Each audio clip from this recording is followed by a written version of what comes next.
Hello दोस्तों, स्वागत है आप सभी का हमारे यूट्यूब चैनल स्टडी हिट्स पर।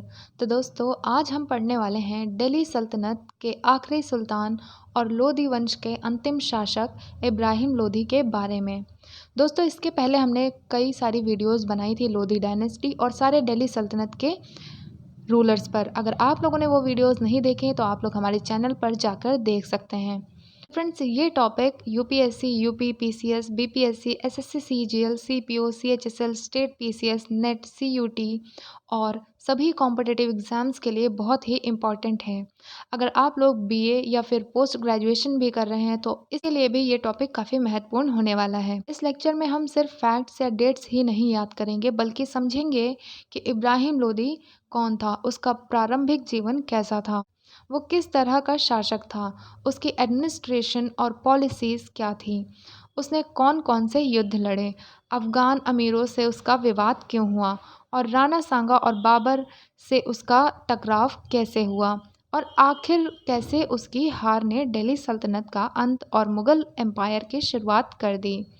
मैं इस टॉपिक को बिल्कुल सिंपल लैंग्वेज में और क्रोनोलॉजी के साथ एग्ज़ाम ओरिएंटेड अप्रोच के साथ एक्सप्लेन करूंगी, जिससे आपको प्रीलिम्स वनडे एग्ज़ाम के लिए कंप्लीट प्रिपरेशन मिल सके।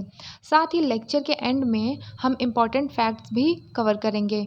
तो चलिए बिना किसी देरी के स्टार्ट करते हैं आज की वीडियो। पहले हम लोग इंट्रोडक्शन देख लेते हैं। अगर आप लोग को ये नोट्स महत्वपूर्ण लगे तो आप लोग इसे लिख भी सकते हैं।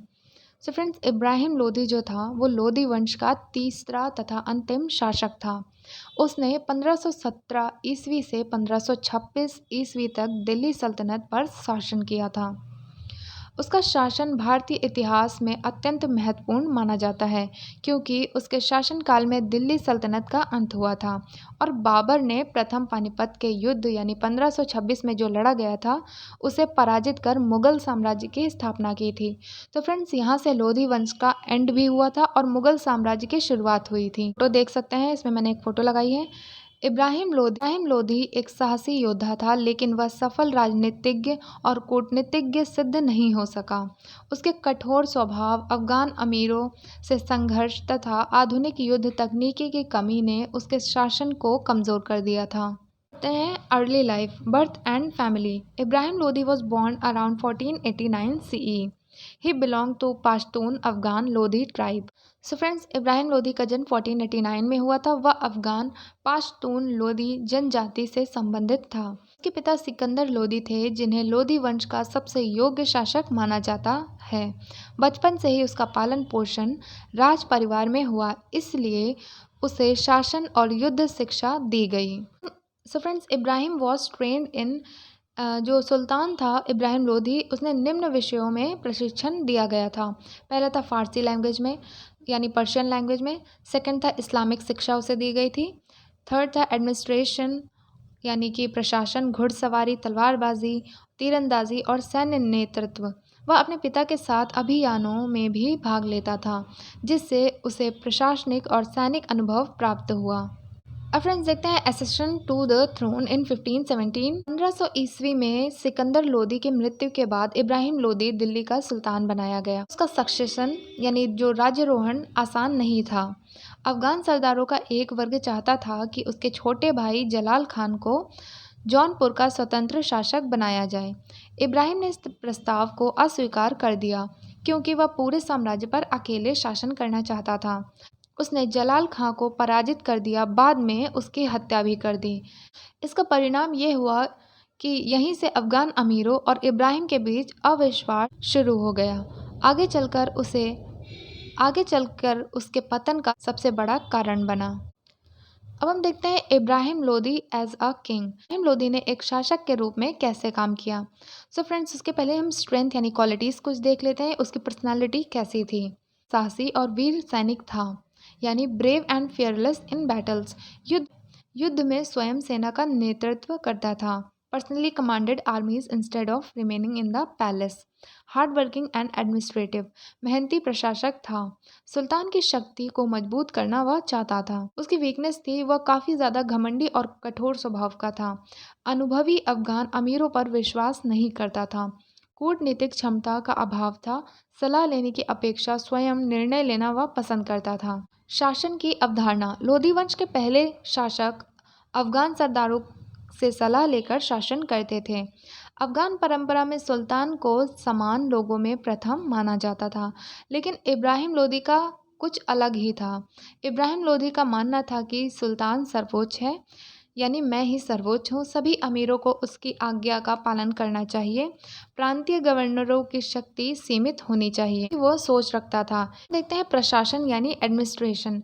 इब्राहिम लोदी ने कई प्रशासनिक व्यवस्था नहीं बनाई, लेकिन उसने केंद्र को अधिक शक्तिशाली बनाने का प्रयास ज़रूर किया। पहला हम देखते हैं central administration. The sultan remain supreme executive, chief military commander and highest judicial authority, यानी सुल्तान ही राज्य का सर्वोच्च कार्यपालिका प्रमुख था, सर्वोच्च न्यायाधीश था, सेना का प्रधान सेनापति भी वही था। राजस्व, सेना, न्याय और पत्राचार विभाग पहले की तरह कार्य करते रहे, लेकिन इब्राहिम स्वयं प्रत्येक विभाग पर अधिक नियंत्रण रखना चाहता था।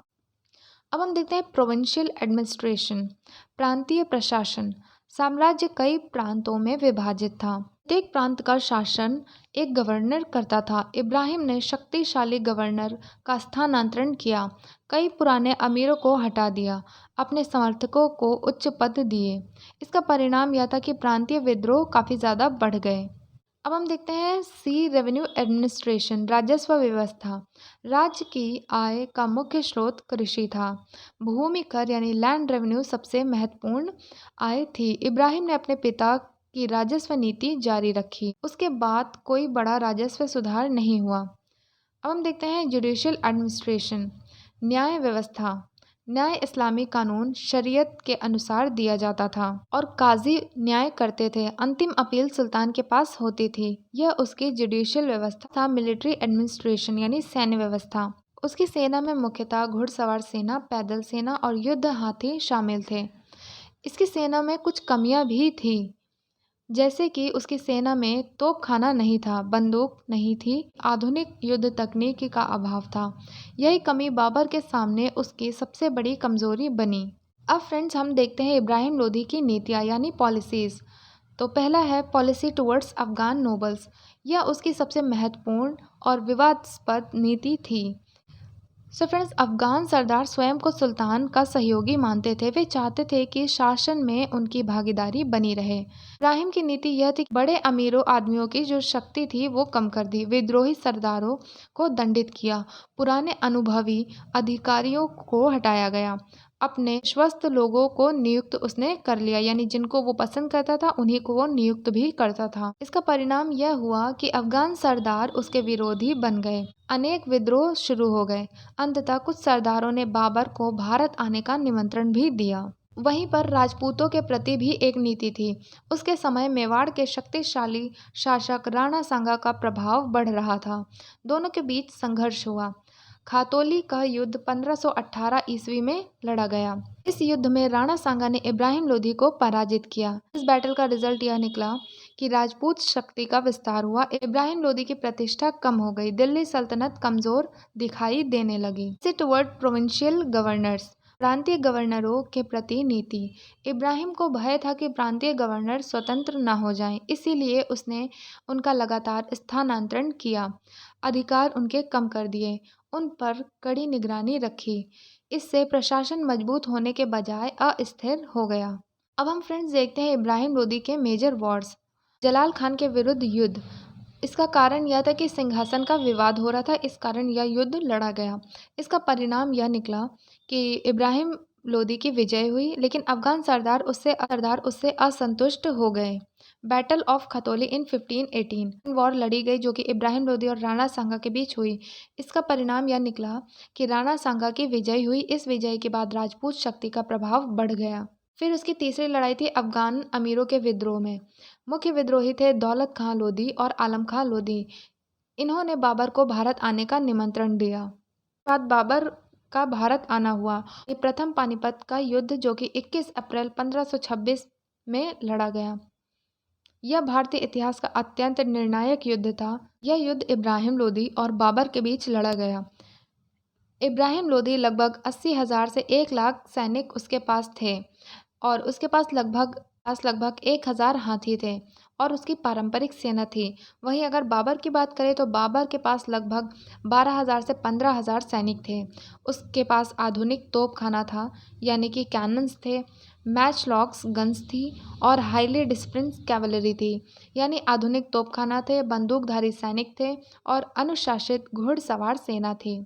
Friends, why Babur won, Babur की विजय के कारण क्या थे?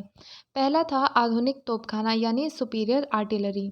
बाबर की तोपों की आवाज़ से इब्राहिम के हाथी घबरा गए और अपनी ही सेना को रौंदने लगे। सेकंड था तुलुगमा युद्ध नीति, यानी बाबर ने अपनी सेना को विभिन्न भागों में बांटकर चारों ओर से हमला किया, जिससे इब्राहिम की सेना घिर गई। वहीं तीसरा था वहीं तीसरा था अरबा पद्धति, यानी अरबा वैगन सिस्टम।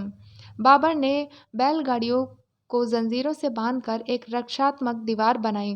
पीछे से उसकी तोपें और तीरंदाज सुरक्षित होकर हमला करते रहे। और चौथा था बेटर लीडरशिप। बाबर मध्य एशिया के युद्धों का अनुभवी सेनानायक था। उसने आधुनिक सैन्य तकनीकी का प्रभावी उपयोग किया।